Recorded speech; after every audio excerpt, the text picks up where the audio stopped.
કા ભોજા ભરાડી આ અટાણના પોરમાં ઘાઘરો પહેરીને ક્યાં જતા?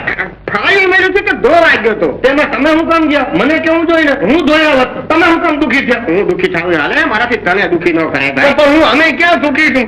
બહુ દુખી છું, બહુ દુખી છું. તને શું દુઃખ પડ્યું? મારે બહુ દુખી છું. દુઃખનો મને પાર નથી. દુઃખી થાય છે તું દુઃખી થાય છે, તું દુઃખી થાય ને તો હું મરી જઈશ આમાં. તો મને તો ઓલા ભૂતે દુઃખી કર્યો. ભૂતે? હા ભૂત તારી પાસે આવ્યું હતું? હા એક તો હું નથી દઉં અને પાછું આવીને એને મને કામ કીધું. કામ કીધું? શું? મને કે આ ભોજા ભરાડીના લુગડા છે, જીતરિયા ભૂત પાસેથી લેવો છો તો એને દઈ દેજે. મારા લુગડા? હા ક્યાંથી લાગ્યો? અરે અલ્યો ભાઈ સાહેબ આ તમે લઈ લો એટલે મારી માથેથી બોજો ઉતરે. હું તો ભૂતથી બહુ બીવું છું, બહુ દુઃખી છું, બહુ દુઃખી છું. સાચું સાચું ભોગાના બાપનું ભૂત હાવ સાચું. હવે મારા પેલા દુઃખી નહીં થાય. એ માક્ષી મારે દઈ દેવું પડશે. અરે મારી જકલ મારશે તો મારે જકલ હોટ દઈ દેવી પડશે. મેં ભલ ભલાને બહુ ભેગા કરી નાખ્યા અને ભૂતે મને બહુ ભેગો કરી નાખ્યો.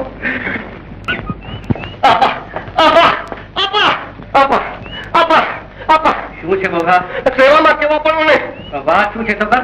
બા અને કુંવરો ને ભાવનગર નું કટક ઉપાડી ગયું એ કેવાની સેવા કરવા આવ્યો છું. મર્દોને માત ન કરી શક્યા એટલે આપા ભાવેણાના ધણિયાએ ભાઈડી છોકરા ઉપર બહાદુરી કરતા લાગે છે. હા પૂરી વાત તો આંભા. હા બોગા કુટુંબને કટક શું કામ ઉપાડી ગયું?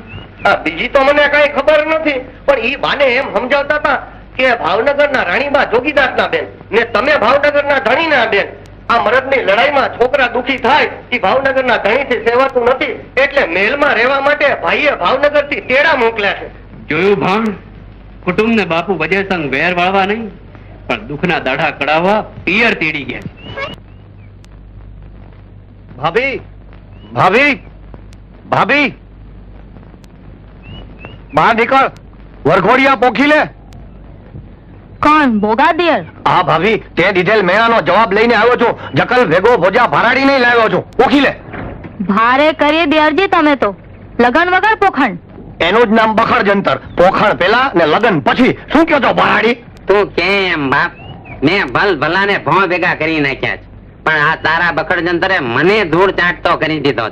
ભાભી તે ઘર જમાઈ તો ઘણા જોયા હશે પણ આપણે ત્યાં ઘર સસરો લાવ્યો છું. સેવામાં કેવા પડવું નહીં. એટલે હાલ જકલ માંડ મારા ઘરના રોટલા ઘડવા. હવે તારો ડોહો ડખો નહીં કરે. હાલ.